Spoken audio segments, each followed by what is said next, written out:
We'll take a look at that stuff, but what I'm looking for is 110 floors with this kind of metal decking underneath 4 and 5 inches thick of concrete. An acre in size, each of them. 110 acres of these. How many floors do we find down at the bottom? Not 50, not 10, not even 1. We don't even find metal decking down there, or concrete. There's hardly any macroscopic chunks of concrete. What happened to the metal decking? What happened to the concrete? Tom Patrizio brought these floor decks out. 6,000 of them, he says.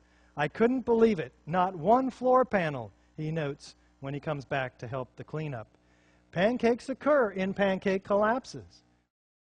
Enormous pyroclastic clouds of pulverized concrete? Well, where is all the concrete, in fact? Let's listen to Jeff King. One of the most significant things to my thinking that indicates that this could not have been the sort of collapse that we are told it was is the presence of the dust clouds.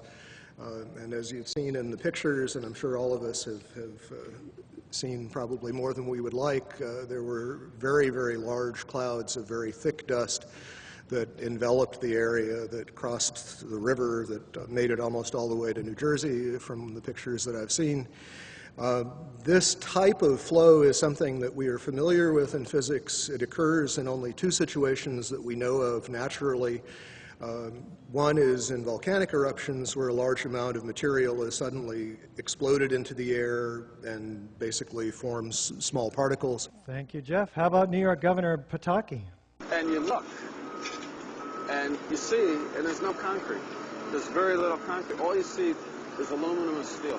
What happened to the concrete? The concrete was pulverized, and I was down here Tuesday, and it was like you were on a foreign planet. All of lower Manhattan, not just this site, from river to river, there was dust, powder, 2-3 inches thick. The concrete was just pulverized. And how about this firefighter? You have 2 110-story office buildings. You don't find a desk. You don't find a chair. You don't find a telephone, a computer. The biggest piece of a telephone I found was half of the keypad, and it was about this big. The building collapsed to dust. And this dust made it almost across to New Jersey, across the river. Thick, billowing, laying a carpet of 4 to 6 inches thick around lower Manhattan, pulverized to 100 micron to 10 mil particles, almost like talcum powder, some of it.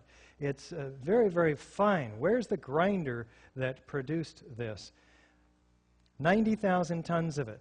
In these clouds that expanded 10 times the volume of the buildings themselves in just 30 seconds. Now, the available gravitational potential in the whole building is about 110,000 kilowatt hours. That's basically the weight of the building times its height above the ground, evened out.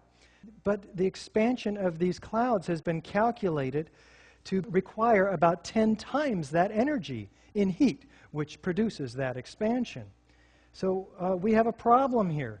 In fact, the gravitational potential of the entire building needs to also produce 4 other heat sinks. But first, we have a 15-story building. This part of the gravitational potential alone, it's converted all of its gravitational potential into kinetic energy.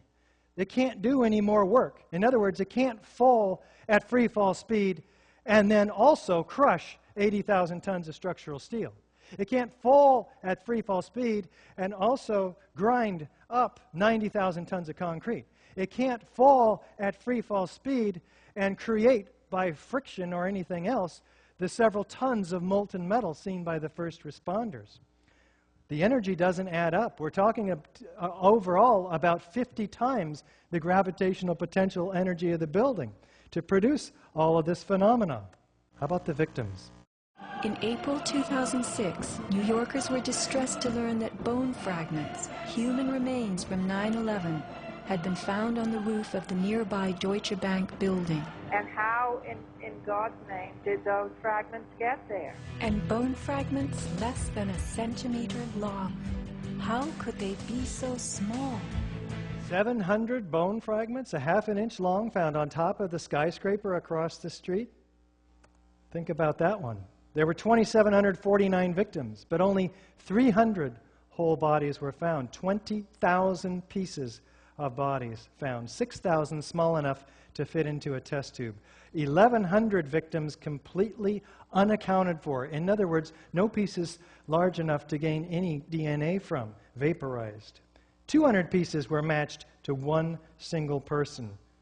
Can fire and a gravitational collapse account for this massive pulverization of people? We talked about the iron microspheres. We talked about the chemical evidence of thermate in them and in the slag and the ends of the beams. And we talked about evidence of thermite in and unexploded thermite in the dust itself. All of this is direct evidence of explosive destruction. And none of it can be accounted for by fire. Let's have Dr. David Ray Griffin sum this one up for us. These facts taken together render the likelihood of the official theory essentially zero. In fact, each of the 10 phenomena, the likelihood of it occurring without explosives being used is by itself essentially zero. But let's be generous and suggest maybe there's a 1% chance that these things could occur. Virtual free fall speed, straight down, enormous amount of dust. 1% chance.